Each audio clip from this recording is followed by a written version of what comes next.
So let me just quickly introduce myself. My name is Daven Ghandi. I'm an immigrant turned immigration attorney. I came to America almost 2 decades ago from Malaysia with the same hopes and dreams that many of you have. I built my American dream in the United States, and now through my law firm, Kaza Law, I get to help other immigrants through the same do the same.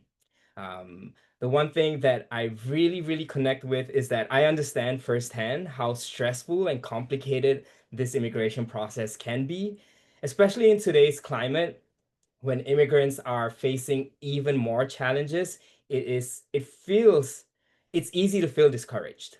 And my goal is, I guess, to let everyone know that the truth is, with the right preparation, you can navigate this process successfully. And that's exactly what I'm here to do today, to help you. All right. And then just a little bit about my firm. We are based in New York City, but we have clients all over the United States. We serve immigration is federal law, so I am able to take clients from California and all over the United States and all over the world. Um, Kaza Law, we focus on family, business, and humanitarian immigration options. And my little slogan here is I help my fellow immigrants achieve their American dream. Looking for a boyfriend in Venezuela. That's amazing. Now, just a quick disclaimer, I am an immigration attorney, but I am not your immigration attorney yet. So today it is going to be general information. It is not legal advice. Attending this webinar does not create an attorney-client relationship, so always do consult with a qualified immigration attorney for personalized guidance.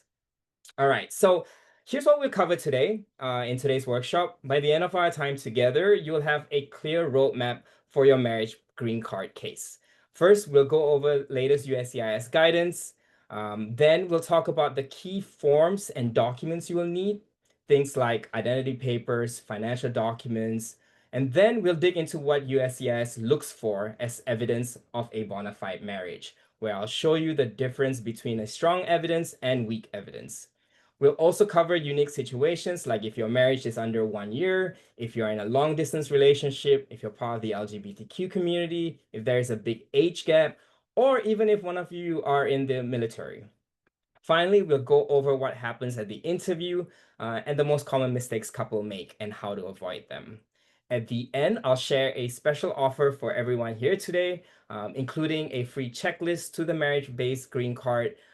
And one of you can potentially also win a free marriage green card case handled by my firm.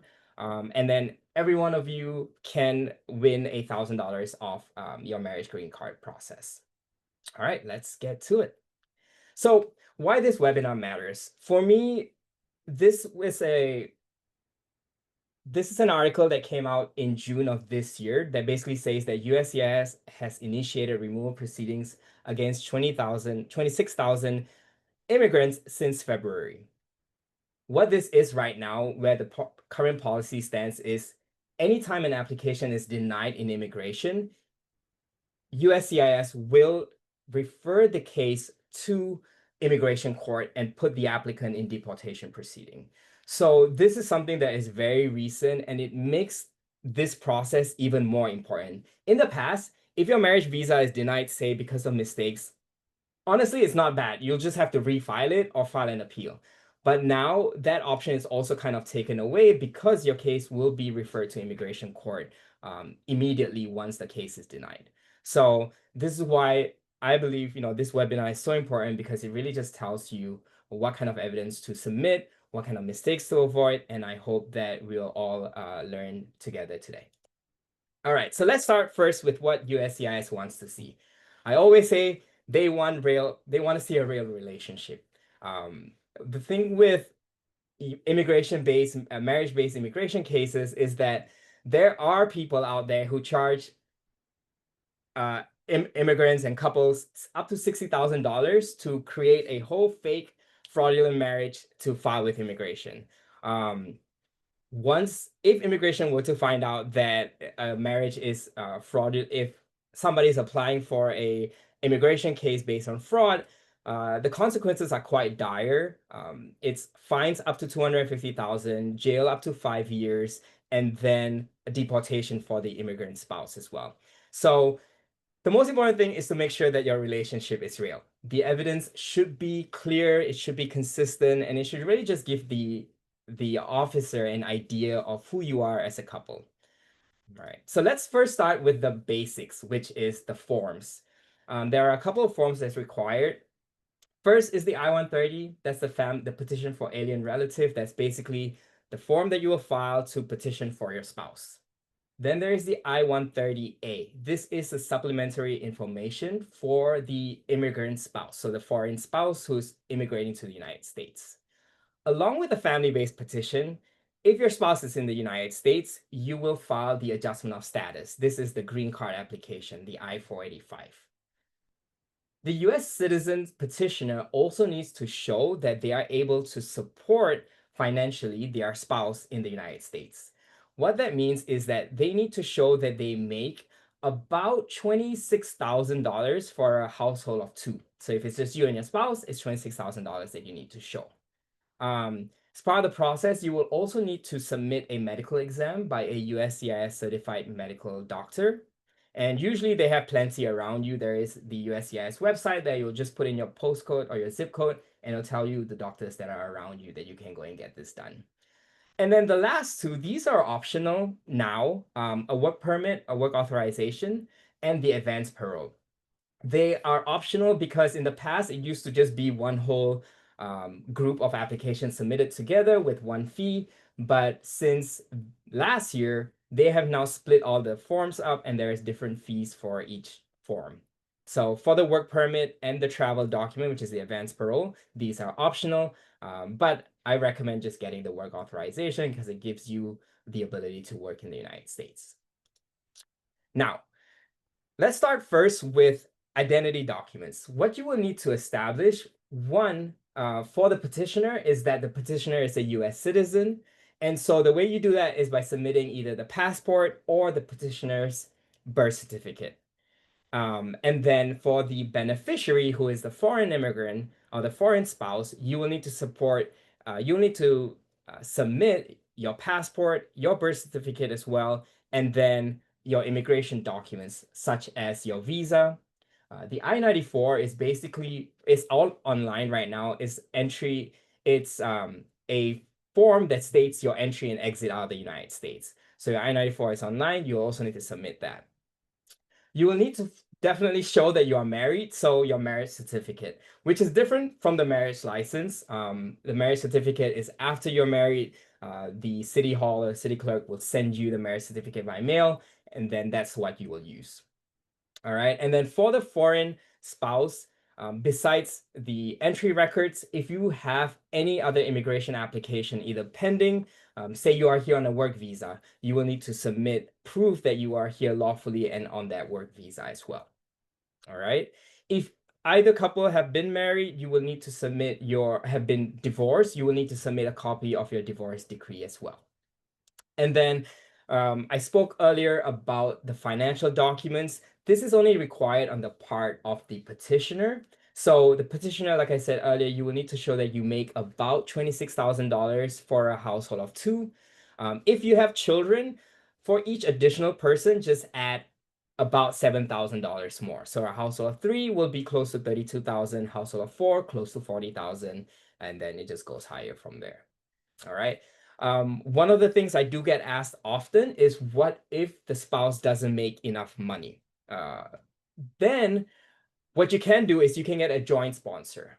The joint sponsor will need to show, and this could be a friend, a family member, it could be a neighbor. You just need to show that they are a US citizen and that they make enough to sponsor not just their household, but plus the intending immigrant. So if it's them, their spouse, and a child, so three people, I think it was about 32,000, then plus the intending immigrant, that would be about 40,000 that they need to show that they make. All right, so these are the basic documents to kind of establish both the financial record and the immigration history, as well as the identity status. All right, let me just quickly go on to the next. All right, so here's kind of where we are. The exciting thing about today's presentation is how do we prove a real marriage? I will say that the two most important factors that US immigration looks for is one, that you are living together, and then two, that you are sharing in finances. So let's first address the living together. If you have a joint lease or a mortgage in both your names, that's the number one proof that you're living together. Sometimes if you're not able to add your spouse to the lease, you can also get a letter from the landlord basically stating that, yes, I do confirm that both couples live in the household, so that will suffice. Otherwise, you can also make it where your utility bills are under both your names, or one couple could take the electric bill, the other couple could take the gas bill, then you'll have names under all the utilities to show that you are jointly sharing in utilities in the finances as well. So that's for the joint address, showing that you're living together. As far as joint finances, if you're married already and you have already filed joint taxes, that will be the easiest proof to show that you are sharing finances. So that would be a great evidence to submit.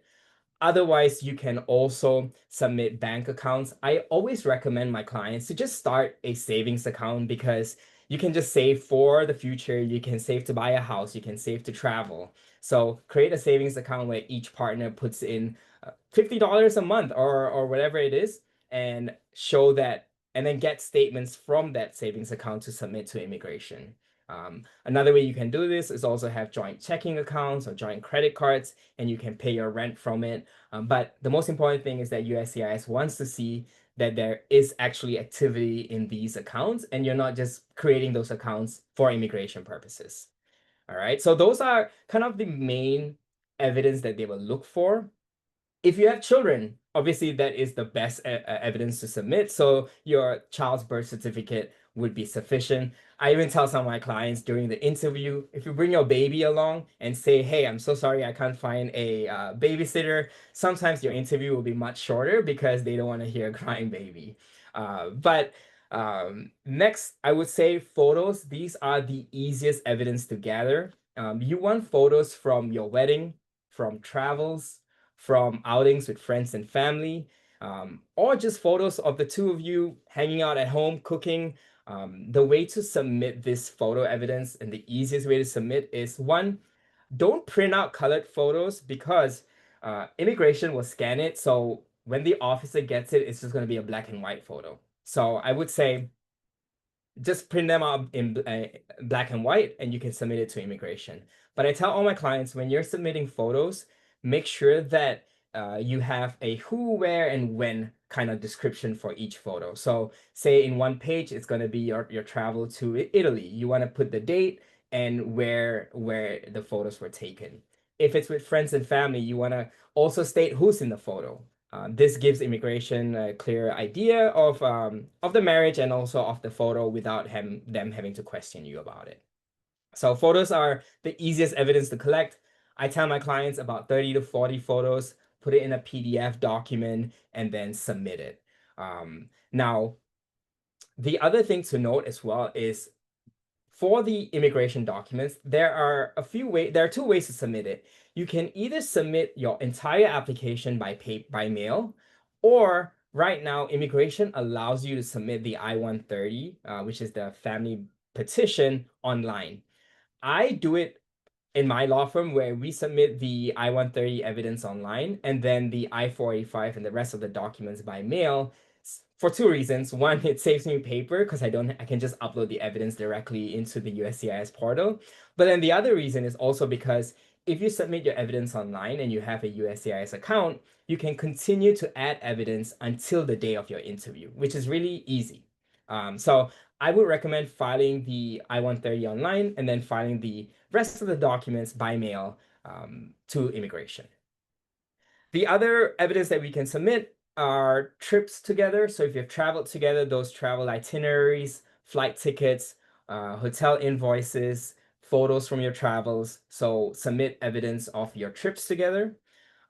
If affidavits from loved ones. This is something that I only ask my clients if I feel like we don't have sufficient evidence. And by that, I mean, if, for example, one couple is in a different country and the other couple is here in the United States, it may be harder to get proof of shared travels or shared photos. So in that case, I would say, let's get some affidavits from friends and family, two from each side, that kind of talks about the couple, the relationship, and them attesting that the relationship is real. And then let's go on to, so this is another, again, sample photo that you can submit. You can just go on Canva, I'll put it in a PDF and put all of those documents together. There are also other documents you can submit for your marriage-based green card. If you are living together and you have updated your driver's license with the same address, I will submit that as proof that you're living together. If Give me a second. So we talked about bank accounts, we talked about credit cards. If you own a car together, I would submit proof of the title ownership of that. Insurance is also another big thing. So if you have health insurance, car insurance, or life insurance, and you have your partner listed in the insurance as a beneficiary, I would definitely include all of those in your application as well. All right, let me stop here real quick and see if there are any questions I can answer. I see, let me see, Kelly says, in our case, my spouse still lives in his home country and I travel there to visit him. Since we can't yet have joint housing or accounts, we've been documenting our visits. Great, great, great, great. So this is great. Is that type of evidence sufficient for proving a bona fide marriage? So yes, again, today's webinar is going to be more focused towards couples that are in the United States doing the adjustment of status process. The consular processing process is just a little bit different. You file the I-130 first, you wait until that's approved, then you do the consular processing. But as far as evidence, it's almost the same. So let's talk about the evidence if you are not living together. I would say FaceTime calls, WhatsApp messages, communication with one another, take screenshots of it. I ask clients to send me about 30 to 40 screenshots of their conversation.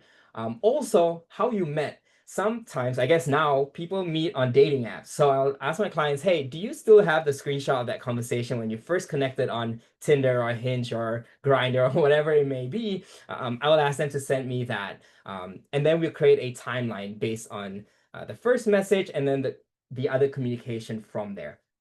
Also, social media. If you have pictures together where you've publicly declared your love and relationship to the world, I would take those social media posts as well and include it in the application.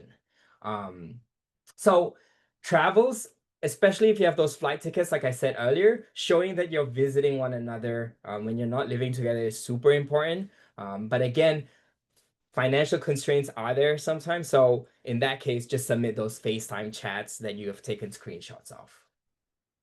All right. And then Rue said, if you cannot put your spouse on the lease agreement because she's in Kenya, I live in the US, is that okay? We have dual bank accounts in Kenya. Great. This is another example. If you can't open a bank account in the United States, if you can open a bank account in your spouse's home country, you can also use that as evidence. For the evidence of your marriage, it doesn't have to be evidence after you got married. If you've known each other for 8 years, then show evidence of all the 8 years together. So great question, Ru.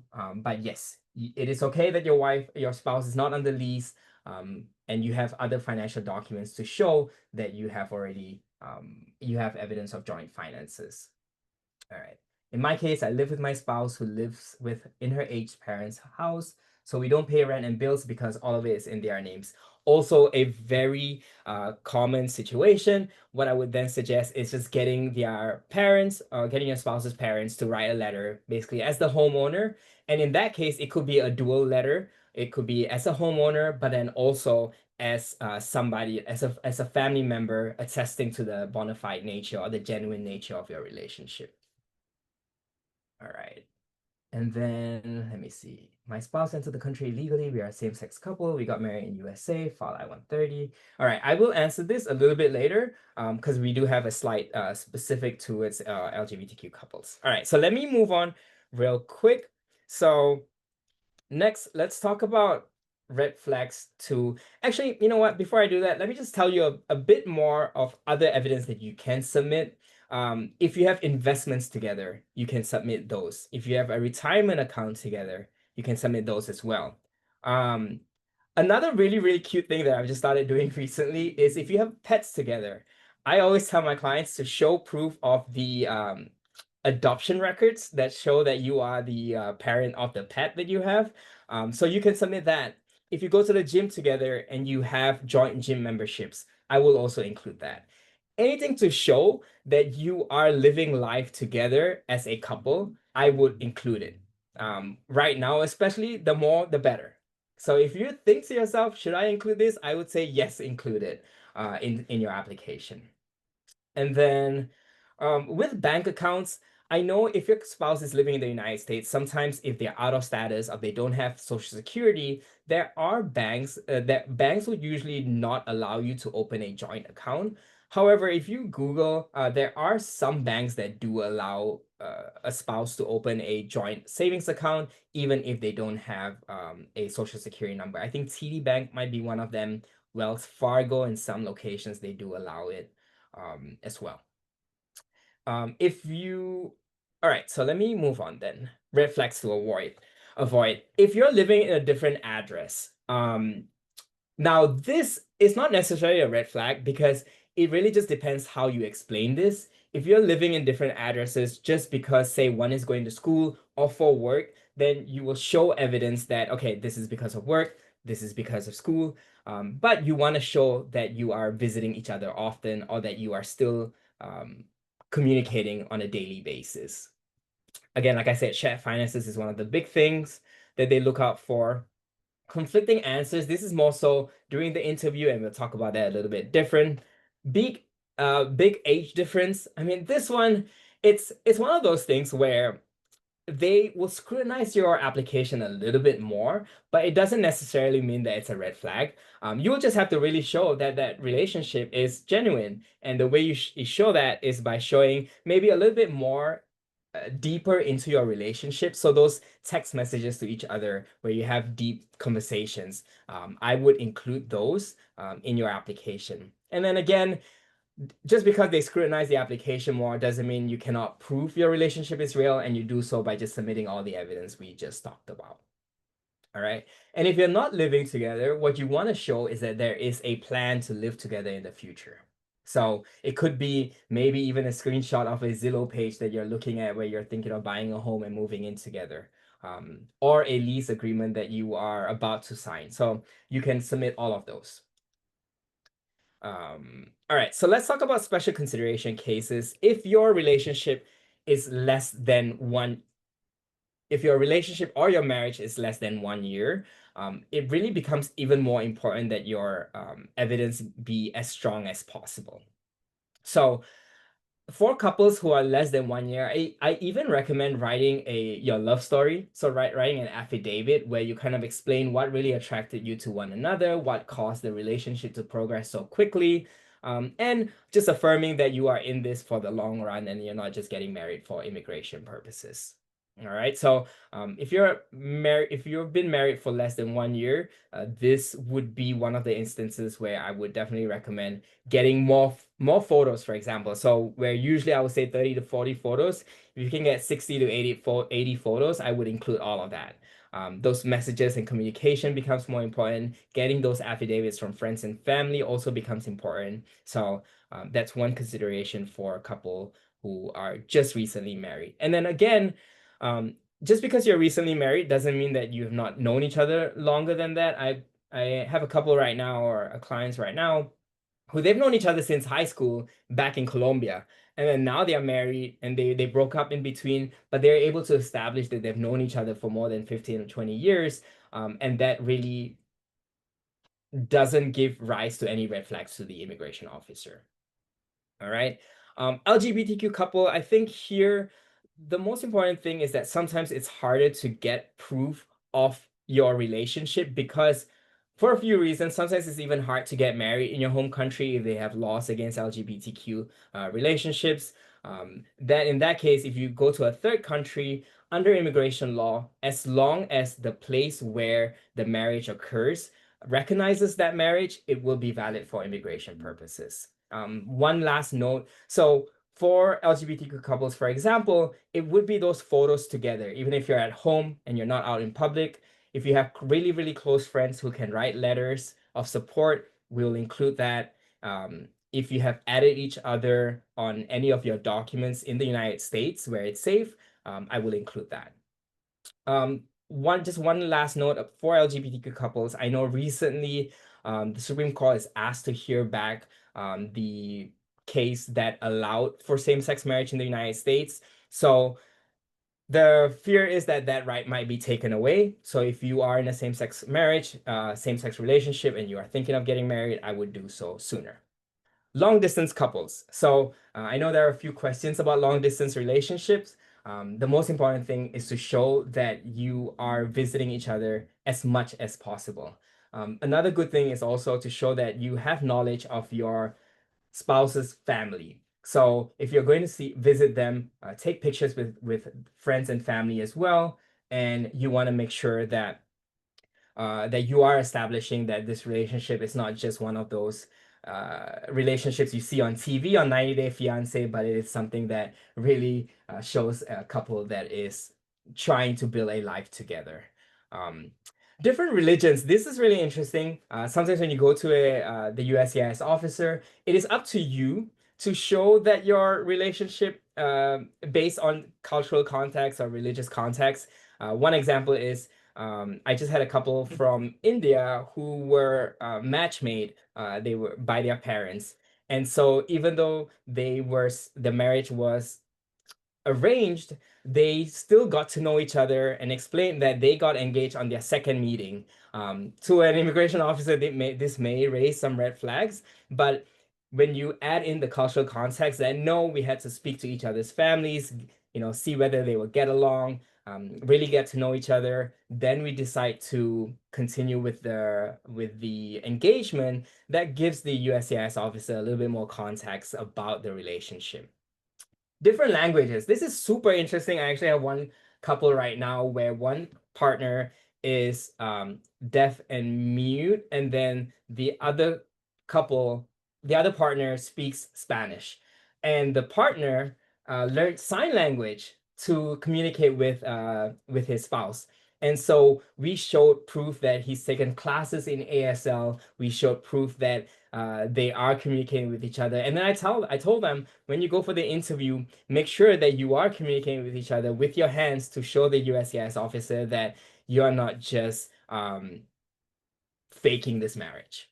So you want to be able to document those differences and explain them sooner rather than later. So if you can even explain them during the application process, I would do it. I would do it. If you're married to somebody in the military, this is great because your case can be expedited if you're married to someone in the military. So definitely, if that's your situation, speak to your spouse, go on the USCIS website. There's all these instructions on how you can expedite your case. All right. All right. Let me just quickly take some more questions and then I will continue. All right. So I see one. If one spouse has a pending asylum, when should they withdraw it? This is more of a legal question. However, I would say that right now, because of the policy that I highlighted earlier, where if a case is denied or if you withdraw an application, chances are immigration is going to refer your case to deportation proceedings. I would not withdraw anything until the green card is approved based on the marriage. Under immigration law, you can have multiple applications pending at the same time. So I would wait to withdraw it later on. All right, 37 still waiting whatsoever. All right, how much is marriage green card? Okay, we'll talk about that at the end of the proceedings. Took those Hinge screenshots. Exactly, those Hinge screenshots that talk about your relationship is really cute and it really shows your relationship and where it began. How can I put my spouse in doctor on my account when he doesn't have visa yet? I live here in America, where at this point, as of last week. I'm not sure I understand your question. Where can you put your spouse? He doesn't have so if this is a consular processing case and you filed the I-130, then what would happen is that the I-130 will first need to be approved. Once it's approved, it will go to the National Visa Center. That's where you upload all the rest of the documents, like your financial sponsorship, proof that your spouse doesn't have any criminal history. Once the NVC decides that they have received all the documents, they will send it to the consulate in your spouse's home country to schedule the interview. Right before the interview, that's when your spouse will have to do a medical exam with a immigration with a USCIS certified doctor living in their country. So I think that's your question, but that's the answer to that. My employer is allowing me to work abroad while we are doing this visa process. Okay, so this is really interesting. For the US citizen spouse, you have to show that you are either based in the US or that you have plans to move to the US once the green card is approved. So if you are sponsoring your spouse who is abroad, then that's fine. You can be abroad with your spouse or in another country throughout the process. But once it's approved, you have to show an intent to reestablish residence in the United States. All right. Is it possible that a real marriage get rejected by USCIS? Um, yes, and I'll get to that in our slides in a bit. And I think when we get to the USCIS interview, it's mostly when it comes to the interview portion. And if just say the couple is so nervous that they cannot remember anything, then USCIS could deny the application. Or if they just don't prepare at all, this is the other end of the spectrum, right? Where they're like, my marriage is real. I don't need to prepare for anything. And then they go there and they ask, really simple questions, and the spouse is not able to answer. That's when there could be issues. All right. All right.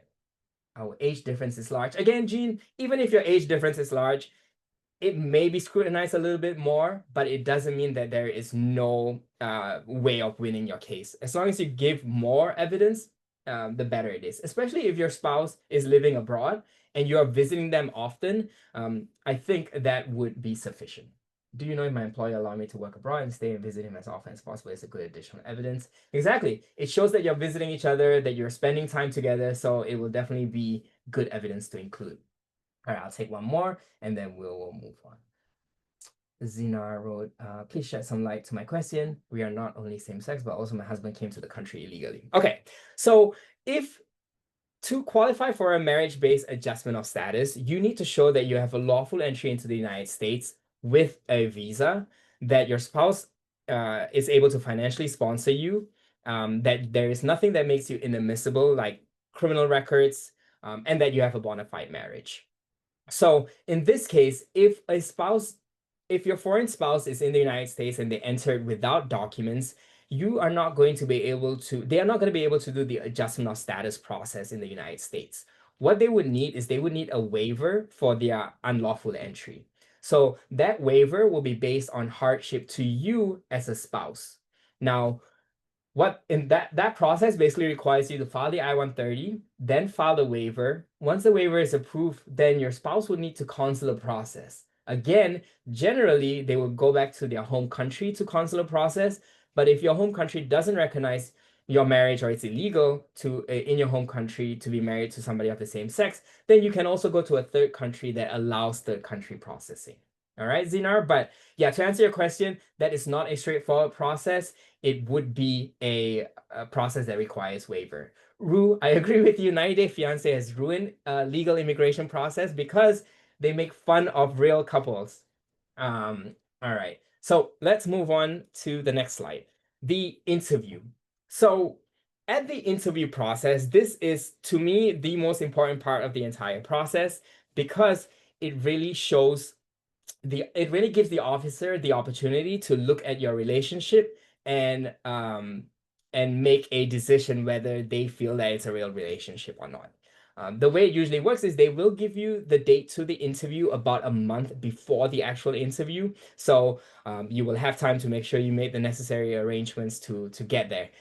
My one advice here is do not reschedule your interview because it is so often that even if USCIS acknowledges your request to reschedule the interview, that when you do not show up, they will mark you as a no-show and then refer you to deportation proceedings and then place you in deportation proceedings. So if you can, do not reschedule your interview because the USCIS has a tendency of doing this even though it's their fault. And then during during the interview process, when you get there, I always tell my clients get there early so that you can get through security. Then you will go up to your wherever the location is, whichever floor it is in the federal building. Check in with the front desk. They'll ask you to sit. The officer, you're going to meet the officer. The officer will ask you to show your original documents that you have with you. So it will be your marriage certificate, your divorce decree, your birth certificate, your passport, and your visa. And then the officer will swear you in. He will say, I swear to tell the truth, the whole truth, and nothing but the truth. And then the officer will have you sit. Then the officer will start with first the I-130 application. So this is where the officer will ask you questions about your relationship. The questions, honestly, there's really not much to prepare, but I always tell my clients to at least read through and practice with one another. The questions will be surrounding first how you met. So it'll be where you met, where did you go on your first date, what did you do on your first date, and then it'll be about how the relationship progressed. So when was it that you met each other's families? When was the engagement? How far after meeting each other did you get engaged? And then they'll talk about the proposal, like tell me about the proposal. Who proposed to whom? Where? When did it happen? Once they're done with the proposal, the officer will go on to the actual wedding day. Who was at your wedding? Did you have any witnesses there? Where did you hold, where was the wedding held? And where did you go after your wedding? Did you go on a honeymoon? Did you celebrate? Did you go out to dinner? So these are questions that you definitely want to know the answer to. And then once they're done with the wedding, they'll talk about your daily life. So who gets up first? What time? What time does your spouse leave for work? What does your spouse do for work? What does your spouse have for breakfast? What's your spouse's favorite food? And the officer will ask each couple different questions. So make sure you're not answering for for your partner. The other thing also is that most places the interview is done where you're together. I know you've seen movies where they kind of separate the couple. Usually with immigration interviews they don't separate the couple. Unless you really mess up the first interview, then they'll allow you to come back a second time and they'll separate you and they'll ask you each 100 questions each, and then they will compare your answers. But otherwise, it'll be together in the same room. And then, so after the wedding, they'll ask you about your daily life, and then they'll ask you about each other's families. So, what's your spouse's parents' name? What's your spouse's brother's name? There was one interview I went many, many years ago when they asked this question, and the spouse basically said, I call my father-in-law Papa. And it's like, like it's like you understand cultural context, like that they say it out of respect, but you have to know their names. So this is where preparation really comes in handy, where you talk about each other's families. And then after the families, they'll talk about your future together. So what do you plan to do in the future? Do you plan to live in New York or whichever state you're in? And then finally, they'll also ask you questions about whether you know whether your spouse has any criminal records. Again, it is questions about your relationship. One more thing I forgot to mention, they'll ask you about your home as well. So tell me about the layout of your house. And this is where they usually ask the foreign spouse. So when you go in, what do you see? What size is your TV? What color is your curtains? For this part, I usually tell my clients, honestly, if you answer with confidence, how are they going to know what color is your curtain? You may change it if they ever come and visit. So just make sure you're answering with confidence. But again, those prep really does help. All right. And then one question I've twice this happened where, no, in two different occasions. Once the officer basically asked the couple to show him their house keys. He wanted to see if the couples really had keys to the home. And another interview, you know what? I forgot where I was gonna go with that. But yeah, so these are things that could happen during the interview. Again, the most important thing is that the officer is just there to ask you about your relationship, and no one knows your relationship better than you. So as long as you prep before and you talk about your timeline of your relationship, when you go to the interview, don't feel nervous. The officer is not there to deny your case. They really are just there to be adjudicators and get through the process with you. This year, and this is super exciting, it's been the fastest that they have scheduled interviews. So a lot of my clients right now, it's taking about 3.5 to 4.5 months from the time they file before they are scheduled for an interview. Now, again, this is the adjustment of status process. So this is if you are in the United States, not if you are doing the consulate processing, which could be longer. And then recently in San Francisco, I think it's the fastest. In 2.5 months, they were scheduled for the marriage green card interview, even before getting the work authorization, which is quite crazy. All right, so that's the interview. Common interview mistakes. I think I answered some of this before. You don't want to over prepare. Then you come off sounding scripted, and that is not good because, like I said, there are people who are paying $60,000 to these people who help scam. So they come prepared. So you don't want to come off sounding like you have practiced everything, but you want to come off as, being natural. You want to know important dates like each other's birthdays, which is super important, and it can cause argument between the couple as well during the interview. You don't want to give different answers from each other. For example, where did you first meet? Sometimes at one interview, the couple that I was representing, they got confused between where was the first meeting versus where was the first date. And they were like, yep, we met for the first time at an event, but then we went on the first date at a different place. So they both gave different answers. And then they had to answer the question, answer the officer and explain the discrepancy, where they just misunderstood the question. So if you don't understand the question, always ask the officer what they mean by their questions. All right. What happens if you get an RFE or denial? An RFE is a request for evidence. Sometimes when you file an application, USCIS does send you a request for evidence. This is especially if, just say you sent your sponsor's financial documents and it doesn't show the amount they are earning, or immigration will ask for those financial documents, and this would include a tax return. If you submitted the previous year's tax returns, immigration will probably send you a request asking for the most recent tax return that you filed. So these are common evidence that they'll request for. Another one that they will ask also is that whether there are name changes. So if you've had your name changed, you will need to submit court records to show that you've done the name change. But a request for evidence isn't always common. If they do ask, you just submit those documents. Make sure you read that thoroughly and answer that as completely as possible. This year, they are stating that sometimes they may not even need to do a request for evidence. They can deny your case outright. So again, these are just the policies that are coming up. So it's really important that when you submit something, it is complete and that everything is done right the first time. If you do have a request for evidence, it does increase the processing time. So that's something to also consider. And then again, I guess the last thing is if your case is denied and you're referred to immigration court, then your costs will most likely triple because attorney representation in immigration proceedings are usually a lot more expensive than if they're just representing you in the court case. So your case becomes a lot more complex if you're referred to immigration court rather than just doing a one-step process through USCIS. All right, let me take some questions right now, actually.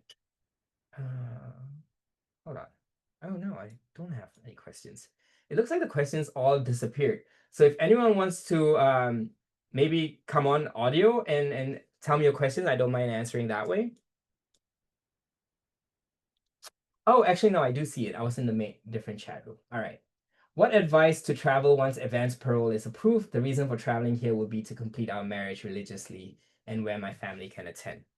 Okay, so advance parole, this is if you're going back to the forms, this is the I-131 form, which allows the foreign spouse to travel. I don't even file that for my clients these days because, like I said earlier, it takes about 4 months now to get your marriage green card interview. It takes 9 months for the travel document to be approved. So by the time you get your green card, you don't need the travel document anymore. What USCIS is doing is they're taking your money, they're denying your travel authorization application. So I wouldn't even bother filing the travel document, the advance parole, because it's not going to get approved before you get your green card or before your spouse gets the green card. Joanne wrote, hello, in a long distance relationship for 2 years, haven't been able to travel to meet, age gap also, and feeling hopeless, up against a lot. Okay, honestly, the fact that you're in a long distance relationship for 2 years is a strong evidence of your relationship. So you want to be able to document that conversation that you've had. Again, if you can, if you're making calls through WhatsApp, or if you're making calls through Skype or Zoom, I don't even know if Skype is still around. You want to get those call logs. Or if you're making calls from your phone, go to your phone bill and get those call logs that show how often you're communicating with each other. If you're sending gifts to your partner, then show that you're sending gifts to each other. Now, again, if you've not met in person, that means that you're probably not married to your spouse. Then the option for you would most likely be the fiancé visa, where you can petition for your spouse to come to the United States and then you get married here. But the fiancé visa does require that you meet once in the last 2 years. So if traveling to their home country is really, really far away, you can just meet in a third country, and that will establish that physical presence that's required for the K1 visa. But other than that, age gap, again, it just means that they will look into your case more, but I would not be afraid. I wouldn't feel hopeless. I would say just make sure that you have a very well-documented case. So will the couple be interviewed separately? So sans, no, the couple will generally not be interviewed separately. It'll usually be, at least for the first interview, together. Jerry, is it better in their home country and get started here, or wait till you get to the USA? So this is a tricky question, because if they are already in the United States, then on some visa, or they entered the United States previously, then you'll do it here. If the spouse is abroad, the most important thing to remember is if they are traveling to the United States solely for the intent to get married, it will most likely be immigration fraud. It really depends on what visa they got. So if they are on a tourist visa means that you're coming to the US to just visit, and that you have a reason to go back. So if your spouse were to come, or your partner were to come to the United States knowing that they are going to get married, then that would be a violation of the tourist visa. Now, things happen. So if they're already in the United States on a tourist visa, and then say you decide to propose, or you lost the job and you're just devastated and you need your partner to be with you, then the intent arises after they are in the United States. And in some instances, that is fine. As long as you can establish or justify to the immigration officer that the intent was established after the foreign spouse is in the United States, they can do the process here. But otherwise, starting the process in their home country would also be possible. All right, what about age gap relationships? My partner and I have a 20-year difference. I'm the woman. Yes, Lisa. So again, the same thing, like I mentioned earlier, age gap, that's fine. You just have to show that that you are both in love with each other.